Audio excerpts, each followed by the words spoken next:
کبھی کبھی انسان اپنے ناکردہ گناہوں میں جو اس نے کیے بھی نہ ہوں ان میں بری طرح سے پھنس کر رہ جاتا ہے، اور اگر یہ گناہ کسی لڑکی یا عورت نے کیے ہوں تو اس کی سزا کبھی ختم نہیں ہوتی۔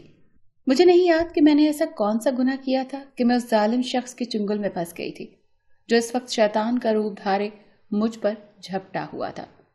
چھوڑو مجھے بغیرت انسان! میں نے چیختے ہوئے اسے دھکا دینے کی پوری کوشش کی، لیکن میں اسے 1 انچ بھی نہ ہلا پائی۔ میں چیخ رہی تھی، چلا رہی تھی، لیکن اس وقت میری فریاد سننے والا کوئی بھی نہیں تھا۔ اس شخص نے میرے کپڑے پھاڑ ڈالے تھے۔ میں نے زور سے اللہ سے فریاد کی کہ یا اللہ میری عزت کی حفاظت فرما، اور پھر ایک زوردار ٹانگ اسے دے ماری۔ خدا کے حکم سے وہ شخص پیچھے جا گرا اور میں پھٹے کپڑوں کے ساتھ باہر کی جانب بھاگی۔ مجھے یہ بھی نہیں یاد کہ میں کب تک بھاگتی رہی تھی، اور پھر بے ہوش ہو کر کہیں گر گئی۔ میرا نام شمع ہے اور میں شادی شدہ ہوں۔ میری شادی کو ابھی سال ہوا تھا اور میں اپنے گھر میں بہت خوش تھی۔ میں بہت خوبصورت تھی اور مجھے اپنی اس خوبصورتی پر بڑا فخر تھا، پر آج پتا چلا تھا کہ یہ خوبصورتی کبھی کبھی عذاب بن جاتی ہے، اور یہ عذاب مجھ پر 1 مہینہ پہلے شروع ہوا جب میرا شوہر یاسر کام کے سلسلے میں بیرون ملک گیا۔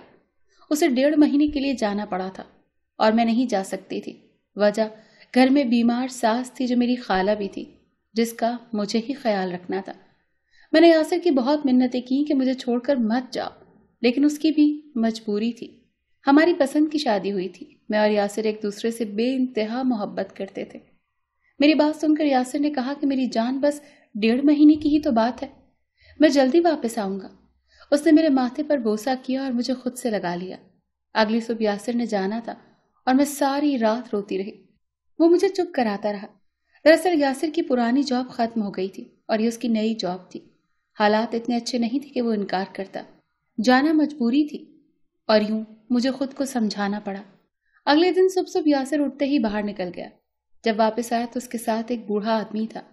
میں نے پوچھا تو یاسر نے کہا کہ آج سے تمہارا ملازم ہے، گھر کا پہرا بھی دے گا، باہر سے سودا سلف بھی لا کر دے گا اور گھر کے کاموں میں بھی ہاتھ بٹائے گا۔ میں نے یاسر سے کہا کہ اس کی کیا ضرورت تھی، ہمارے حالات ابھی اتنے اچھے نہیں کہ ہم ملازم رکھ سکیں۔ یاسر نے کہا اس کی اجرت زیادہ نہیں ہے، بس تم ایسا کرنا کہ تمہارے پاس جو پرانے کپڑے پڑے ہیں نا، جو پھٹنے والے ہیں، انہیں کچھ دیر پہننا اور واپسی پر اسے دے دینا، یہی اس کی تنخواہ ہوگی۔ یہ بات مجھے بڑی عجیب لگی، لیکن اس وقت میں نے زیادہ غور نہیں کیا کیونکہ یاسر کے مجھ سے دور جانے کا غم ہی زیادہ تھا۔ اور پھر وہ چلا گیا۔ میں پورا دن روتی رہی اور اس کی سلامتی کی دعائیں مانگتی رہی۔ صبح سے کب شام ہوئی پتہ ہی نہیں چلا، اور پھر شام کے وقت وہ بوڑھا آدمی میرے پاس آیا اور کہنے لگا، بیوی جی اپنی قمیض دے دو۔ میں غم میں نڈھال تھی، اسی حالت میں اٹھی اور جو قمیض پہنی تھی وہ اسے لا کر دے دی۔ بوڑھے نے وہ قمیض لی اور خوشی خوشی چلا گیا۔ اس دن تو میں اپنے غم میں کچھ محسوس ہی نہ کر پائی، اور پھر روزانہ وہی سب ہونے لگا۔ وہ بوڑھا آدمی گھر کے باہر بیٹھا رہتا، میں چاہتی تو اس سے گھر کے کام بھی کروا لیتی اور سودا سلف بھی لا دیتا، پر روزانہ میری ایک قمیض لے کر جاتا تھا۔ 15 دن گزرے تو میرے پاس پرانے کپڑے ختم ہو گئے اور اب میں مزید اسے اپنے کپڑے نہیں دے سکتی تھی۔ پتہ نہیں یاسر نے کیا سوچ کر اسے اجرت پر رکھا تھا، وہ بھی اس طرح کی۔ اس دن موسم تھوڑا خراب تھا۔ شام کو جب اس کے جانے کا وقت ہوا تو بوڑھے نے مجھ سے قمیض مانگی۔ میں نے جواب دیا کہ میرے پاس مزید کپڑے نہیں ہیں، تو مجھ سے پیسے لے لو اور چلے جاؤ، کیونکہ ہلکی ہلکی بارش شروع ہو چکی تھی۔ پر بوڑھے نے کہا کہ وہ پیسے نہیں لے گا، اسے تو قمیص ہی چاہیے۔ اس کی ہٹ درمی پر مجھے غصہ آیا اور میں نے کہا کہ جب کہا نا کہ کپڑے نہیں ہیں، اگر پیسے لینے ہیں تو لے لو ورنہ دفع ہو جا۔ میں نے دروازہ بند کر دیا اور اوپر اپنے کمرے میں آ گئی۔ میرا اور یاسر کا کمرہ اوپر تھا۔ باہر بارش تیز ہو گئی تھی۔ اس وقت مجھے یاسر کی یاد پاگل کر رہی تھی۔ میں نے کمرے کی کھڑکی کھولی تو باہر دیکھا تو جیسے مجھے کرنٹ لگا۔ وہ بوڑھا آدمی گیٹ کے باہر طوفانی بارش میں بیٹھا تھا۔ مجھے حیرت ہوئی کہ وہ ابھی تک گیا کیوں نہیں تھا۔ کیا وہ قمیض لینے کے لیے بیٹھا ہوا تھا؟ میں تیزی سے بھاگتی نیچے گئی اور جا کر گیٹ کھولا۔ تم پاگل ہو گئے ہو؟ دماغ خراب ہو گیا ہے؟ یہاں کیوں بیٹھے ہو؟ جاؤ یہاں سے۔ اسے دیکھتے ہی میں غصے میں بولی، لیکن بوڑھے نے جواب دیا کہ میں اپنی اجرت لیے بنا واپس نہیں جاؤں گا۔ کوئی اور وقت ہوتا تو میں اسے دھکے دے کر نکال دیتی، لیکن خراب موسم میں میرا دل نہیں کیا کہ میں اس کے ساتھ زیادتی کروں، اسی لیے میں اوپر گئی اور جو قمیص میں نے پہنی تھی وہ سلا کر دے دی۔ قمیص لے کر بوڑھا خوش ہوا اور خاموشی سے چلا گیا، لیکن اس واقعے نے میرا دماغ ہلا کر رکھ دیا۔ اب جانے کیوں مجھے اس بوڑھے سے خوف آ رہا تھا۔ وہ میری قمیص کا آخر کرتا کیا تھا؟ سوچ سوچ کر میرے سر میں درد ہونے لگا۔ آخرکار میں نے یاسر کا نمبر ملایا، لیکن اس نے فون نہیں اٹھایا۔ بار بار کوشش کرنے پر بھی جواب نہیں ملا۔ میرا موڈ خراب ہو چکا تھا اور جانے کب تک میں روتی رہی اور پھر سو گئی۔ صبح اٹھی تو موسم کافی حد تک صاف تھا، لیکن میرا جسم بری طرح سے ٹوٹ رہا تھا، یوں جیسے جسم میں جان ہی نہ ہو۔ اٹھتے ہوئے بھی چکر آ رہے تھے، جسم سے آگ نکل رہی تھی۔ یقیناً مجھے بخار تھا۔ آج یاسر کو گئے 20 دن ہو گئے تھے۔ میں خود کو سنبھالتی نیچے آئی اور اپنی ساس کو ناشتہ کروا کر دوائی دی۔ اس کے بعد وہ بوڑھا ملازم اپنے وقت پر آ گیا۔ آج میں نے اسے پورے گھر کی صفائی کروائی اور گھر کا سارا کام کروایا، اور اس کے بعد میں نے اس سے کہا کہ آج کے بعد تم کام پر نہیں آؤ گے، مجھے اب تمہاری ضرورت نہیں ہے۔ یہ سن کر اس کے چہرے پر پریشانی ابھری اور وہ بولا کہ مالکن، جب تک مالک نہیں آ جاتے میں تو روز آؤں گا، اور مجھے روز اپنی اجرت بھی چاہیے ہوگی۔ اس کی ہر درمی مجھے پہلے ہی زہر لگ رہی تھی، پر اس وقت میری طبیعت حد درجہ خراب ہو چکی تھی۔ خیر، اس وقت میں نے خاموشی اختیار کر لی۔ شام کو جب وہ جانے لگا تو میں نے خاموشی سے اپنی قمیض اس کے ہاتھ میں پکڑا دی، کیونکہ میں نے اس کا پیچھا کرنے کا سوچا تھا، اور پھر خاموشی سے اس کے پیچھے پیچھے چلتی گئی۔ میں نے دیکھا وہ بوڑھا آدمی ایک بڑے سے بنگلے نما گھر میں داخل ہو گیا۔ مجھے حیرت نے آ گھیرا کہ بوڑھے کا اتنا بڑا بنگلہ کیسے ہو سکتا ہے، اور اگر اپنا اتنا بڑا بنگلہ ہے تو میرے گھر میں کام کیوں کرتا ہے، اور اگر یہ اس کا بنگلہ نہیں ہے تو وہ میری قمیض لے کر یہاں پر کیوں آیا۔ پر میری طبیعت جو پہلے ہی خراب تھی اب ناقابل برداشت ہو گئی تھی۔ میں گرتے پڑتے گھر تک پہنچی، خاموشی سے اپنے کمرے میں جا کر سو گئی۔ جانے میں کتنی دیر بنا کچھ کھائے پیے بے ہوشوں کی طرح سوتی رہی۔ اچانک دروازے پر ہونے والی دستک سے میری آنکھ کھل گئی۔ میں نے جب دیکھا تو میری ساس دروازے پر کھڑی تھی۔ انہوں نے مجھے جو خبر دی اسے سن کر میرا دماغ گھوم گیا۔ میں نے نیچے گئی تو دیکھا وہ بوڑھا آدمی میری قمیض لیے کھڑا تھا۔ اس کے منہ پر چوٹ کا نشان تھا۔ مجھے غصہ آیا کہ کچھ دیر پہلے تو یہ ٹھیک گیا تھا، اتنی جلدی کیا ہو گیا؟ اب تمہیں کیا تکلیف ہے؟ میں نے غصے سے منہ پھاڑ کر اس کو دیکھا اور اس سے پوچھا، وہ جی آپ نے غلط قمیض دے دی، میری اجرت آپ کی اتری ہوئی قمیض ہے جو دن میں پہنے اور شام میں اتار کر دے دیں۔ یہ سننا تھا کہ میرا دل کیا کہ میں اس بوڑھے کا گلا دبا کر اسے مار دوں، لیکن پھر حیرت نے آ گھیرا کہ اسے کیسے پتا چلا کہ میں نے اسے صاف قمیض دی تھی؟ آخر کیسے؟ میں کچھ سمجھ نہیں پا رہی تھی، نہ سوچ پا رہی تھی۔ یاسر کی کمی مجھے شدت سے محسوس ہو رہی تھی، اور مجھے غصہ بھی آیا تھا کہ وہ مجھے کس مشکل میں ڈال گیا ہے۔ میں نے بوڑھے سے غصے میں کہا کہ کوئی قمیض نہیں ہے، دفع ہو جاؤ یہاں سے۔ لیکن وہ منتوں پر اتر آیا اور میرے پاؤں پڑ گیا اور کہنے لگا کہ بی بی جی خدا کا واسطہ ہے، بس آج اپنی قمیض دے دیں، اس کے بعد میں کبھی نہیں مانگوں گا، آپ کو اللہ کا واسطہ ہے۔ میں کشمکش میں پڑ گئی تھی۔ مجھے اس بوڑھے پر ترس آ رہا تھا، پر میرا دل ڈرا ہوا تھا۔ جب سے اس بوڑھے کو میں نے اپنی قمیض دینی شروع کی تھی میری طبیعت خراب رہنے لگی تھی۔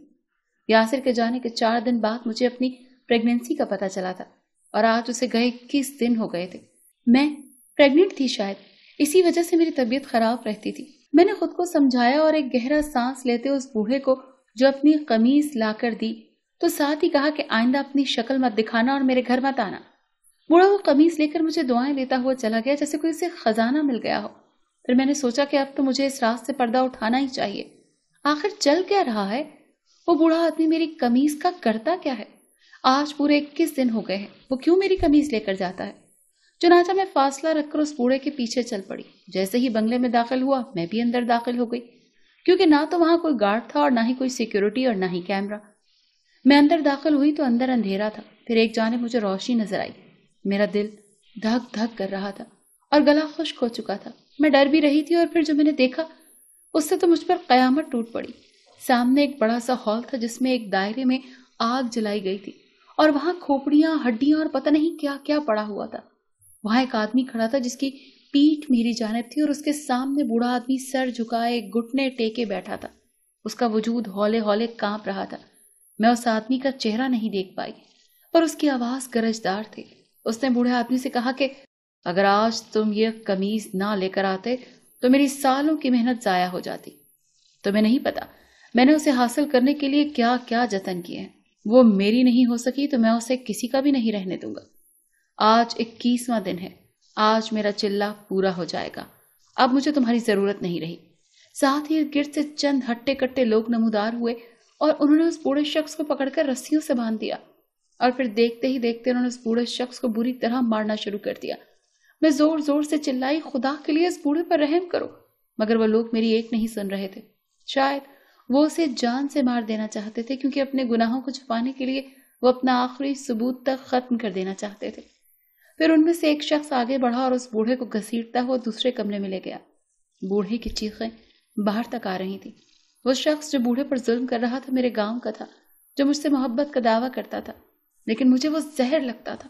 اس کی آنکھوں سے مجھے خوف آتا تھا، اور مجھے یاسر پسند تھا تو میں نے اسے ٹھکرا کر یاسر سے شادی کر لی، اور اس کے بعد وہ مجھے آج نظر آیا تھا، اور اتنے خوفناک ہولیے میں جب میری آنکھ کھلی تو میں نے خود کو بیڈ پر پایا اور وہ شخص میرے سامنے کھڑا تھا۔ تمہاری وجہ سے میں نے کالا جادو سیکھا اور آج میں کامیاب ہو جاتا۔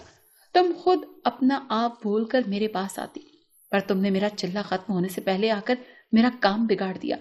اب مجھے ایسے ہی حاصل کرنا ہوگا۔ اب مجھے سمجھ آیا کہ اس نے ہی یاسر کو مجھ سے دور کیا تھا اور اس بوڑھے کو میرے گھر داخل کیا۔ اس سے پہلے کہ میں کچھ کرتی وہ مجھ پر جھپٹ پڑا۔ میرا قصور صرف اتنا تھا کہ میں نے اسے ریجیکٹ کیا اور اپنے لیے بہتر انسان چنا، پر میرا ناکردہ گناہ میری سزا بن گیا، اور وہ انسان سے شیطان بنا میری عزت کو تار تار کرنا چاہتا تھا۔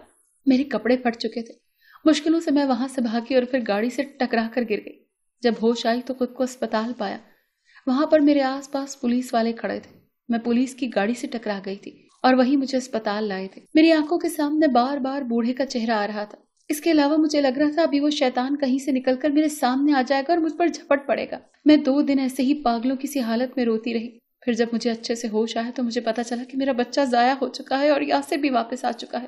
میں اس کے گلے لگ کر خوب روئی اور پولیس والوں کو پوری کہانی سنائی۔ پولیس والے سارے معاملے کی تفتیش میں لگ گئے۔ میڈیا سیل بھی حرکت میں آ گیا۔ یاسر نے مجھ سے معافی مانگی اور کہا کہ اسے تو یاد بھی نہیں ہے کہ وہ کسی بوڑھے کو گھر لایا تھا۔ میں سمجھ گئی تھی کہ یاسر پر بھی جادو کیا گیا تھا۔ خیر، یاسر نے مجھے سنبھالا اور کہا کہ شکر کرو، اللہ نے تمہاری عزت بچا لی، تمہاری جان بچ گئی، بچے اور آ جائیں گے۔ ہم گھر واپس آ گئے، لیکن جانے کتنے مہینے ایسے ہی پریشان رہی، اور سکون مجھے تب آیا جب اس شیطان کو پولیس نے پکڑ لیا اور اس بوڑھے شخص کو بھی قید سے آزاد کروا لیا۔ اس کے بعد ہم نے اپنے گھر میں میلاد کروائی اور میں خود بھی نماز پابندی سے پڑھنے لگی، کیونکہ میں سمجھ چکی تھی کہ اگر ہم اللہ سے دور ہوں تو ہم پر بری چیزیں زیادہ تیزی سے اثر کرتی ہیں۔ یہ میری زندگی کا وہ خوفناک واقعہ تھا، لیکن مجھے ایک بہت بڑا سبق بھی دے کر گیا تھا۔ اللہ کا شکر ہے کہ آج میں اپنے گھر میں بہت خوش ہوں۔